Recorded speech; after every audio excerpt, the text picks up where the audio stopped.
So these are all double decreases.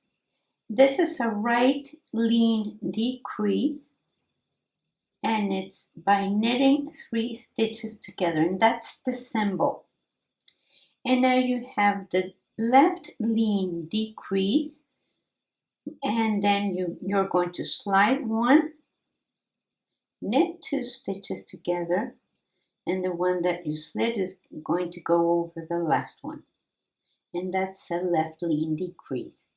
And then of course you have the 3 stitch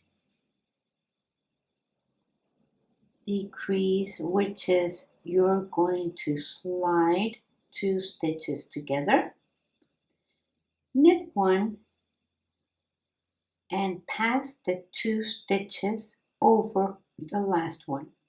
So let's do that.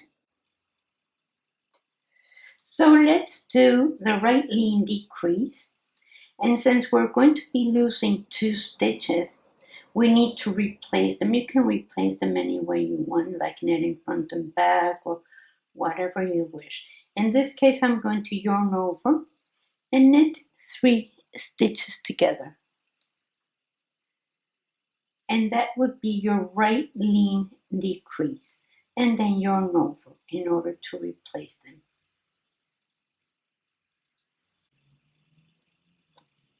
The left lean decrease is done by, so I'm doing my yarn over, slide 1, knit 2 stitches together, and pass that one that you slid over those 2 last ones, and then yarn over, or whatever you want to do for replacing your stitches. This is the center double decrease, so yarn over. I am going to slide those 2 stitches knitwise together, knit 1, and pass those 2 stitches over that last one, and yarn over, and that's it. You learned 3 double decreases.